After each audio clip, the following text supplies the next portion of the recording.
Gunung Slamet adalah salah satu gunung angker yang berada di Pulau Jawa, khususnya di jalur Bambangan. Banyak sekali kisah-kisah yang muncul dari para pendaki terkait pendakiannya. Berbagai macam cerita mistis telah banyak kita dengar dari gunung tertinggi di Jawa Tengah ini.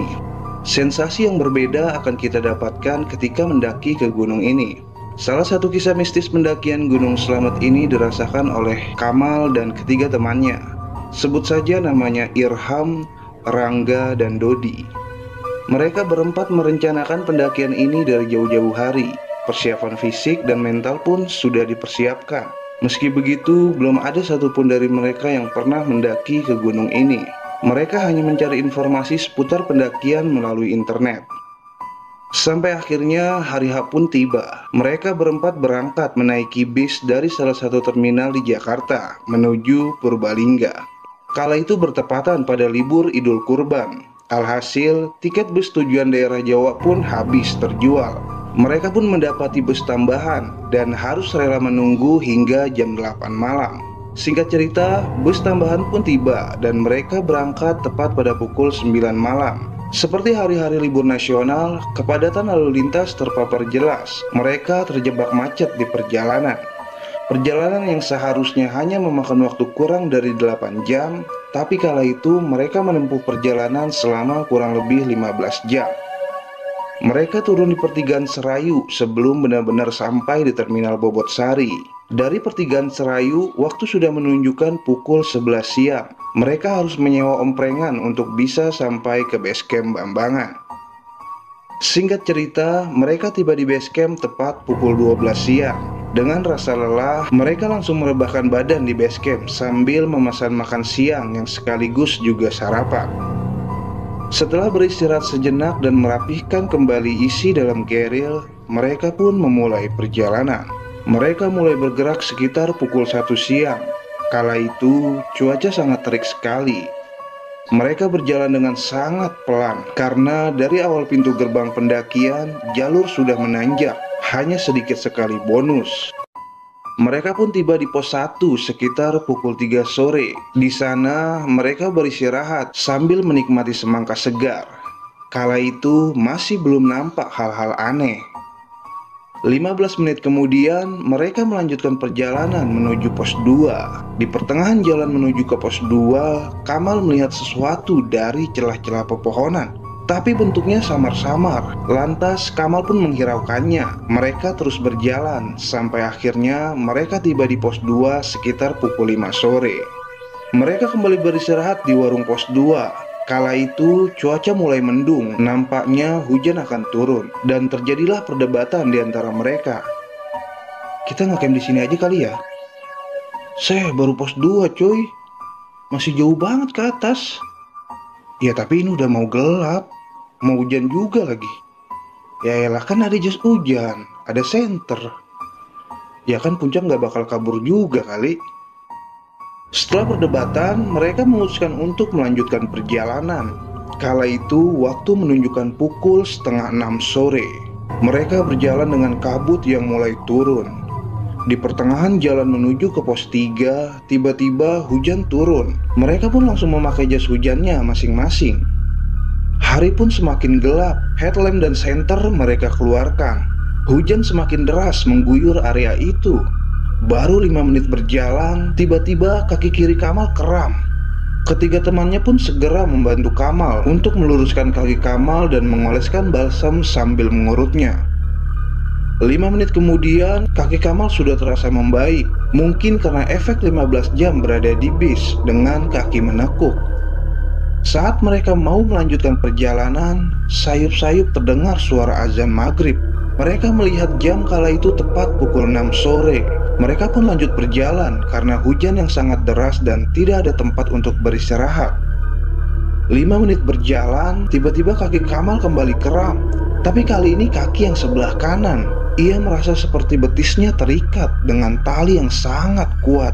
Kamal pun tidak kuat menahannya sampai akhirnya ia pun terjatuh di tengah-tengah jalur. Bro, gue gak kuat bro. Lagian dibilangin camp aja di pos 2. Batu sih lu. Shh, udah. Ngapa pada ribut sih? Bentar, kita nyari lahan dulu yang agak datar. Mereka pun menemukan tempat yang datar, tapi hanya cukup untuk satu tenda. Akhirnya mereka pun memutuskan untuk membuka tenda di sana. Sementara itu, Kamal masih terduduk di jalur. Saat itu, Kamal melihat sesuatu dari atas pohon. Sosok itu seperti mentertawakannya. Sontak Kamal pun langsung menunduk, tidak mau melihat ke arah atas lagi, dan menunggu teman-temannya mendirikan tenda. Mereka kesulitan mendirikan tenda karena lahan yang sempit dan hujan yang terus mengguyur area tersebut. Di saat sedang mengikat tali untuk menguatkan tenda, tiba-tiba Dodi melihat mata berwarna merah dari kejauhan. Mata itu melirik ke arahnya dengan tajam. Dodi pun menghiraukannya dan langsung mempercepat memasang tendanya. Di saat yang bersamaan pula, Rangga juga melihat mata yang berwarna merah itu. Dan ketika diperhatikan, wajahnya penuh dengan bulu. Mereka pun segera merapihkan tenda dan membawa Kamal masuk ke dalam tenda. Di saat itu mereka tidak saling bercerita satu sama lain.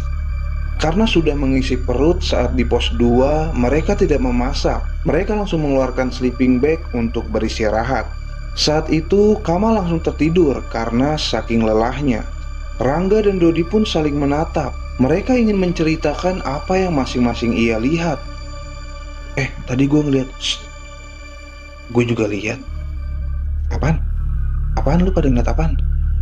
Udah pada tidur aja deh. Saat itu jam menunjukkan pukul 7 malam. Hujan pun mulai berhenti dan tiba-tiba Irham kebelet untuk buang air kecil. Cuy, temenin gue yuk, pengen kencing gue. Ya elah, tahan aja tahan. Sakit PA. Ayo anterin. Di botol aja tuh. Gak sopan oncom. Ayo buruan.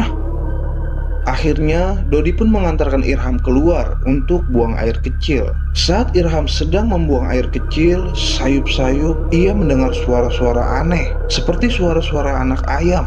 Di saat yang bersamaan pula, lagi-lagi Dodi melihat mata yang berwarna merah. Kala itu Dodi mengkhawatirkan binatang buas. Lantas Dodi segera menyuruh Irham untuk lekas masuk ke dalam tenda.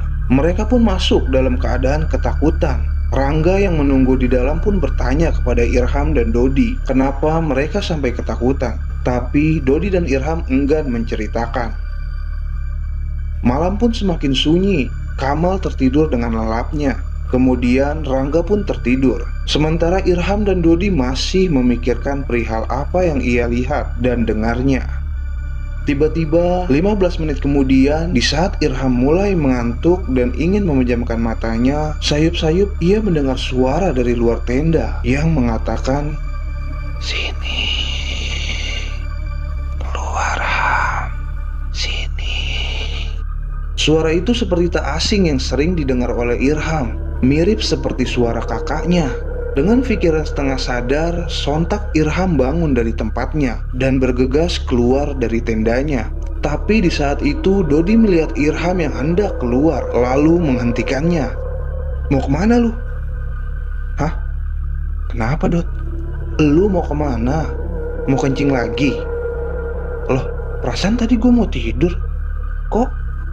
Irham pun aneh dengan apa yang ia alami. Lalu ia menceritakan kepada Dodi kalau dia seperti mendengar suara kakaknya. Lalu ia langsung tidak sadarkan diri dan tiba-tiba Dodi menghentikannya.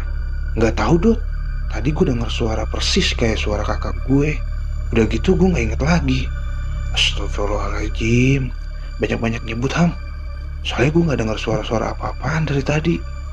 Baca-baca doa, sholawatan."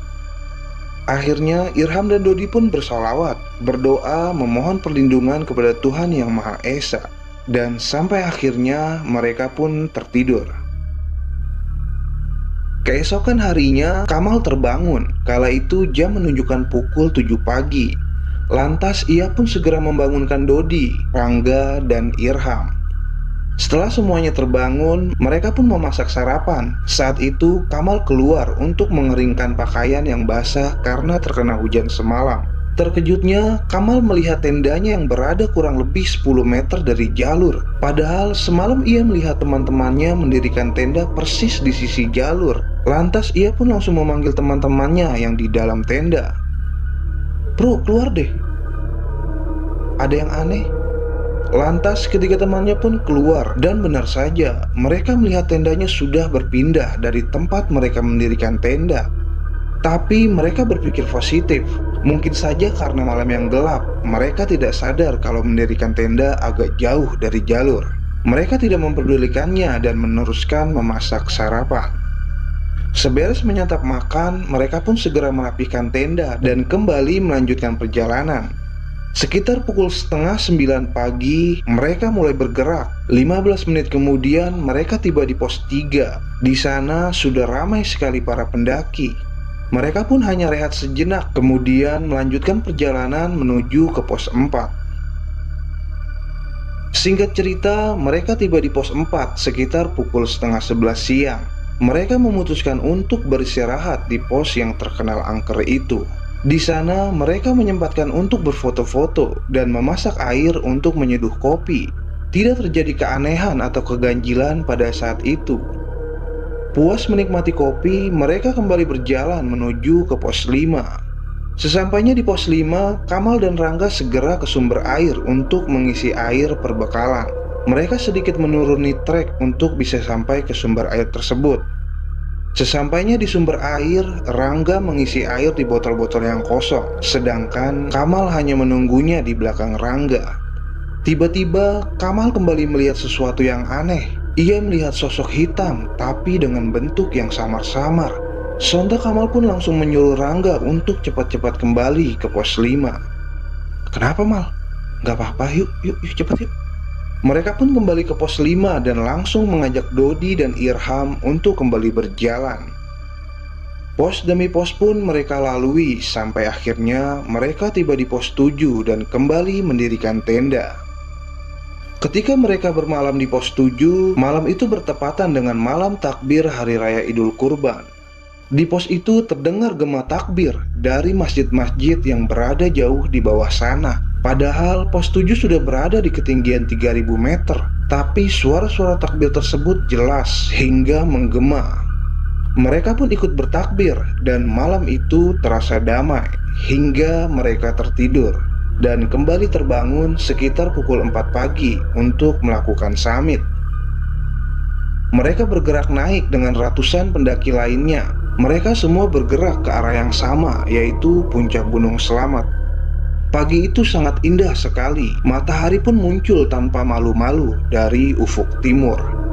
Mereka pun sampai di puncak Selamat dan meneteskan air mata. Mereka tidak percaya bisa berdiri di atap Jawa Tengah itu. Puas menikmati keindahan Sang Pencipta, mereka pun kembali turun menuju tendanya yang berada di pos 7. Sekitar pukul 10 pagi, mereka tiba di pos 7 dan kembali memasak makanan. Seberes menyantap makan, mereka merapihkan tendanya dan bergegas untuk turun. Pos demi pos pun mereka lalui. Di pertengahan jalan menuju ke pos 3, Kamal bertemu pendaki asal Bandung. Kemudian ia pun mengobrol sambil berjalan turun. Sampai tak sadarkan diri, Kamal meninggalkan ketiga temannya jauh di belakang. Singkat cerita, Kamal dan pendaki asal Bandung itu tiba di pos 3. Mereka beristirahat di sana sembari Kamal menunggu ketiga teman-temannya itu. Kemudian pendaki asal Bandung itu kembali berjalan turun, sedangkan Kamal masih bertahan di pos 3 untuk menunggu teman-temannya itu. Setengah jam berlalu, ketiga temannya itu pun tak kunjung datang. Karena merasa sudah gerah sekali, Kamal pun memutuskan untuk berjalan turun sendirian. Pikirnya ia akan menunggu ketiga teman-temannya itu di base camp saja sambil Kamal bisa membersihkan badannya. Kamal pun berjalan turun dan di pertengahan jalan menuju ke pos 2, Kamal menjumpai sebuah pohon yang sangat besar. Di sana ia melihat ada 2 jalur atau percabangan. Lantas Kamal pun bingung untuk menentukan jalur mana yang benar untuk bisa sampai ke pos 2. Kala itu sangat sepi sekali. Lantas ia terdiam sejenak sambil memandangi pohon besar yang kira-kira umurnya sudah berusia ratusan tahun. Di saat ia sedang berpikir, tiba-tiba ia melihat sesuatu dari atas pohon besar itu. Sosok itu berwarna putih, tapi kali ini jelas sekali Kamal melihatnya.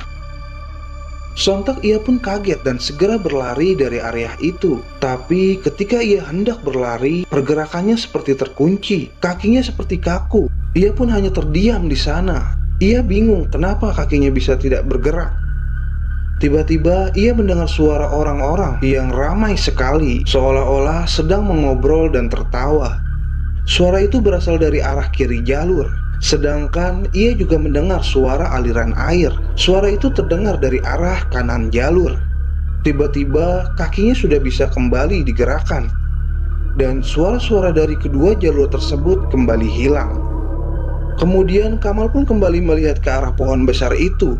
Tapi ia tidak lagi melihat sosok putih itu. Kamal pun berkata di dalam hatinya, "Ya Allah, jika suara-suara tadi adalah pertanda atau tanda-tanda jalur yang sebenarnya, lancarkanlah perjalananku, lindungilah diriku, sebab sebaik-baiknya pelindung hanya Kau." Lantas Kamal pun memilih jalur sebelah kiri yang tadi ia dengar banyak orang-orang mengobrol, bukan jalur yang kanan yang hanya terdengar aliran sungai. Kamal pun berjalan melalui jalur sebelah kiri itu. Dan sampai akhirnya ia pun menjumpai pos 2 dan di sana banyak orang-orang yang sedang mengobrol dan tertawa. Kala itu ia beristirahat di pos itu dan memutuskan untuk menunggu teman-temannya saja. 20 menit berlalu, ketiga temannya itu pun datang dan mereka pun kembali bersatu. Setelah beristirahat di pos 2, kemudian mereka melanjutkan perjalanan menuju ke base camp. Sesampainya di base camp, waktu menunjukkan pukul 3 sore. Di sana, mereka pun semua saling menceritakan perihal apa yang mereka alami sewaktu di atas. Sekian cerita dari Kamal dan teman-temannya saat mendaki ke Gunung Slamet via Bambangan. Terima kasih sudah menyaksikan. Jangan lupa subscribe, komen, dan like, dan juga di-share ke teman-teman kalian agar teman-teman kalian juga tahu cerita dari Kamal dan teman-temannya. Akhir kata saya pamit, salam permistisan duniawi, salam lestari.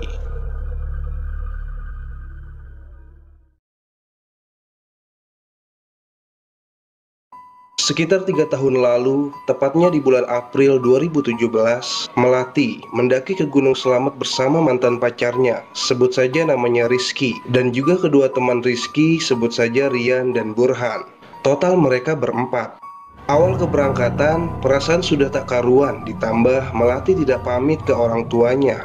Memang sebelumnya orang tua Melati sempat mengetahui kalau Melati ingin mendaki ke gunung. Kala itu orang tuanya tidak merestui, tapi Melati tetap nekat untuk mendaki ke gunung meski tanpa restu orang tuanya. Fisik pun tak menentu karena Melati baru saja pulang kerja. Tepat pukul 5 sore, Melati dan Rizky berangkat menuju terminal karena di sana sudah ditunggu dengan kedua temannya yakni Rian dan Burhan. Singkat cerita, mereka berempat berangkat dari terminal menuju Purbalingga dan mereka tiba di terminal Purbalingga sekitar pukul 7 pagi. Di sana mereka mencari sarapan dan setelah menyantap sarapan, mereka memakai jasa ojek untuk bisa sampai ke base camp Bambangan. Sampai akhirnya mereka tiba di base camp sekitar pukul setengah 9 pagi. Mereka langsung melakukan registrasi, kemudian diberi bimbingan dan juga merapikan kembali kerilnya. Di awal perjalanan masih sangat santai, tidak ada hambatan karena stamina masih full. Sampai akhirnya mereka tiba di pos 1 untuk istirahat sejenak sambil memakan tempe mendoan yang ada di warung di pos tersebut. Setelah selesai, mereka melanjutkan perjalanan. Pos demi pos pun mereka lalui, belum ada hambatan atau kejadian yang aneh. Di pertengahan jalan menuju ke pos 4, Burhan berkata kepada yang lainnya, "Nanti di pos 4 jangan berhenti ya, kita lanjut jalan aja." "Kenapa emang?" Rizky pun hanya mengedipkan matanya ke Melati seraya memberi kode. Melati pun langsung memahaminya dan mereka terus berjalan menuju ke pos 4. Ketika belum benar-benar sampai di pos 4, bulu kuduk Melati langsung merinding. Perasaannya mulai gelisah. Baru saja melangkahkan kaki di pos tersebut, kepala Melati terasa berat, perutnya juga mual. Kondisi badan Melati tiba-tiba drop, dan seketika Melati pun muntah. Lantas Rizky dan yang lainnya pun segera menolongnya. Burhan memberi air mineral yang katanya sudah dibaca-bacakan doa oleh ibunya. Gimana? Mau lanjut atau turun? Lanjut aja deh, insya Allah gue kuat. Melati berpikir jangan sampai mengecewakan teman-temannya, apalagi mantan pacarnya, Rizky. Karena memang sudah lama Rizky ingin nanjak ke Gunung Slamet dan berada di puncaknya. Kemudian mereka langsung lanjut berjalan. Di sepanjang perjalanan menuju ke pos 5, kepala Melati masih agak berat, tapi ia berusaha untuk terlihat baik-baik saja. Sampai akhirnya mereka tiba di pos 5 tepat pukul 5 sore. Di sana, Rizky dan Burhan segera ke sumber air untuk mengisi kembali persediaan air. Sementara Rian menemani Melati yang masih terlihat lemas. Setelah itu, Rizky dan Burhan kembali dan mereka mendirikan tenda di pos tersebut. Kala itu waktu sudah memasuki maghrib. Mereka pun segera memasak dan menyantapnya. Sekitar pukul 7 malam, mereka menyeduh kopi dan saling berbagi cerita, bercanda dan saling tertawa. Hingga tak terasa jam menunjukkan pukul 10 malam. Mereka pun segera bergegas tidur karena tidak ingin sampai bangun kesiangan. Karena Melati wanita sendiri, dia tidur di posisi paling pinggir. Tapi baru saja setengah jam tertidur, tiba-tiba Melati terbangun karena mendengar seperti ada bisikan dari luar tendanya. Saat itu Melati memberanikan diri untuk membuka matanya, dan sayup-sayup ia melihat bayangan hitam dan besar. Ia pun memfokuskan pandangannya karena takut salah melihat. Dan seketika dengan jelas ia melihat bayangan hitam, tinggi dan besar, berada tegak dari balik tendanya. Sontak Melati pun berteriak, dan suara teriakan Melati itu membangunkan Rizky dan yang lainnya. Kenapa Mel? Mel, kenapa? Itu apa? Itu ada sosok besar. Mana? Gak ada. Itu. Rasa takut, gemetar, merinding Melati rasakan. Lalu Rizky dan yang lainnya pun mencoba menenangkan Melati. Saat itu Melati tidak mau tidur di paling pojok lagi. Mereka pun berganti posisi. Kali ini Melati berada di tengah-tengah antara Rizky dan Burhan. Melati pun masih syok dengan apa yang ia lihatnya. Rizky terus menenangkannya sambil membaca-baca doa. 10 menit kemudian, Rizky, Rian, dan Burhan kembali tertidur. Sementara Melati masih belum juga dapat tertidur. Ia berusaha untuk terus memejamkan matanya, tapi bayangan-bayangan dari sosok hitam tinggi besar itu masih saja menghantui di kepalanya. Di saat Melati sedang berusaha untuk memejamkan kedua matanya, tiba-tiba seperti ada yang mengusap kepalanya. Sontak ia pun langsung menengok ke kanan dan kirinya. Tapi ia melihat Rizky dan Burhan sudah tertidur lelap. Melati bingung siapa yang barusan mengelus-ngelus kepalanya. Ia melihat Rian yang juga sudah tertidur pulas. Melati pikir mungkin ini hanya halusinasi karena ia terlalu memikirkannya. Ia pun bangun dan duduk di dalam tendanya. Dan selang beberapa menit kemudian ia mendengar suara orang tertawa. Kala itu ia berpikir mungkin pendaki lain yang belum juga tertidur. Ia melihat jam sudah menunjukkan tepat pukul 12 malam. Tiba-tiba suara tertawa itu menjadi aneh. Suara tertawa itu menjadi horor, persis suara kuntilanak dengan tawa khasnya. Melati pun langsung membangunkan Rizky dan Burhan. Ki bangun Ki. Han, bangun.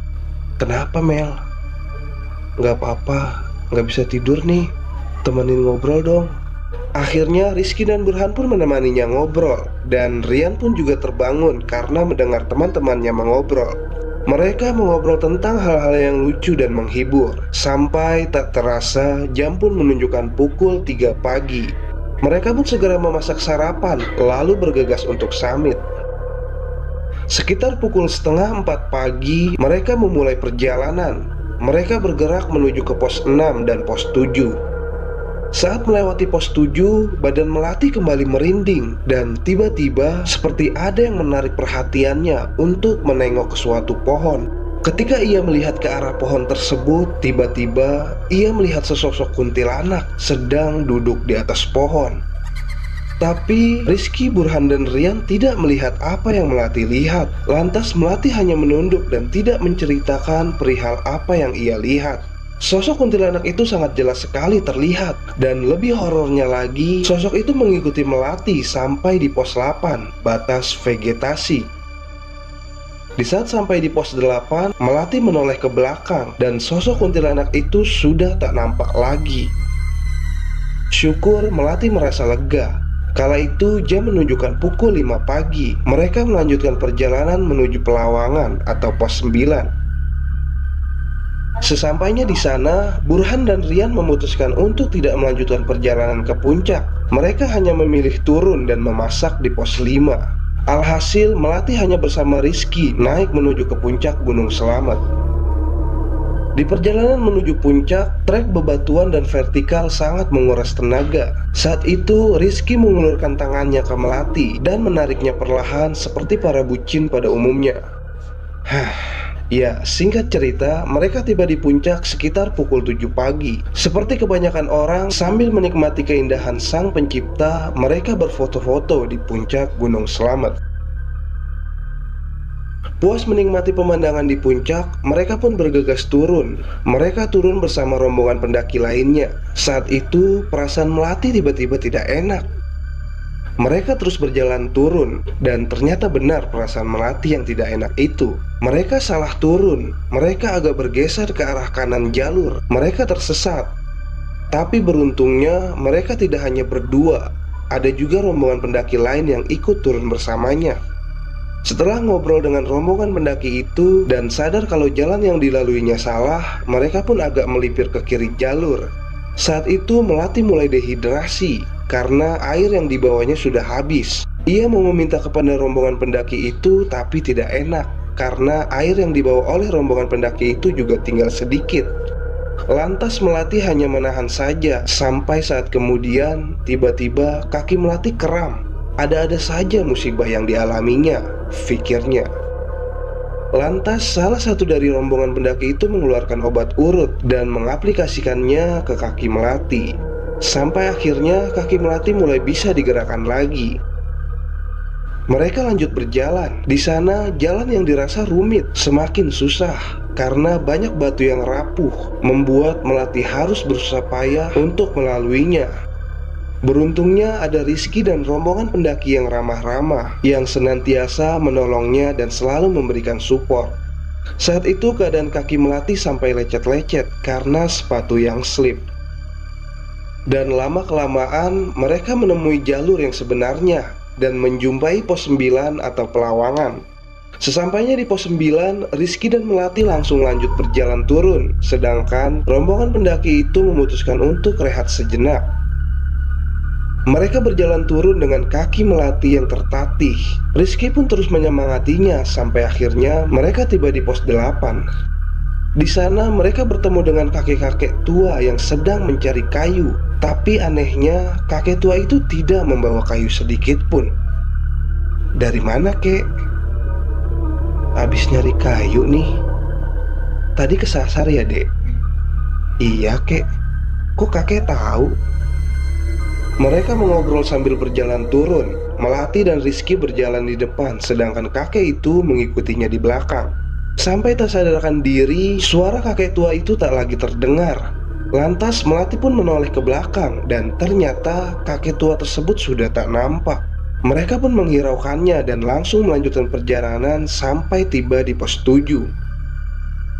Sesampainya di pos 7, Melati dan Rizky bertemu dengan temannya, Burhan dan Rian. Kalian gak apa-apa? Loh, kalian ngapain di sini? Bukannya tenda di pos 5? Iya, tadi ada kakek-kakek nyamperin ke tenda. Dia bilang kalau kalian nyasar, makanya kita susulin. Saat itu Burhan dan Rian pun menjelaskan fisik dari kakek tua itu. Dan ternyata sama persis dengan kakek tua yang Melati dan Rizky jumpai saat di pos 8. Setelah mengobrol perihal kakek tua tersebut, mereka berempat berjalan turun menuju ke tendanya yang berada di pos 5. Singkat cerita, mereka sampai di pos 5 dan memakan makanan yang sudah dimasak oleh Burhan dan Rian. Setelah menyantap makan, mereka langsung merapikan tenda dan bergegas untuk turun. Baru 5 menit meninggalkan pos 5, mereka kembali melihat kakek tua itu yang juga sedang berjalan turun. Lantas mereka pun segera mengejarnya, tapi seperti cepat sekali langkah dari kakek tua itu. Mereka tidak dapat mengejarnya, sampai akhirnya mereka tiba di pos 4 dan langsung berjalan tanpa berhenti di pos itu. Singkat cerita, mereka tiba di pos 3 dan terkejutnya mereka kembali melihat kakek tua itu di sana. Kakek yang tadi kan? Kakek tua itu pun hanya tersenyum dan kembali berjalan turun. Karena hari yang sudah semakin sore, mereka pun juga ikut berjalan turun. Aneh sekali, kakek tua itu sudah tak terlihat lagi. Langkahnya seperti angin, sangat cepat sekali.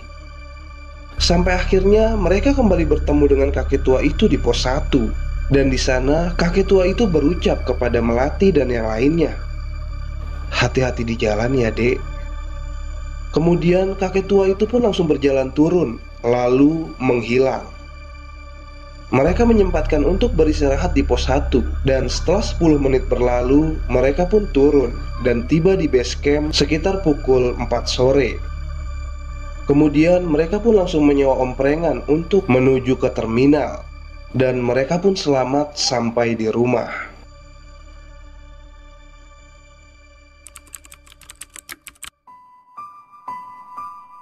Kan udah mama bilang, jangan berangkat.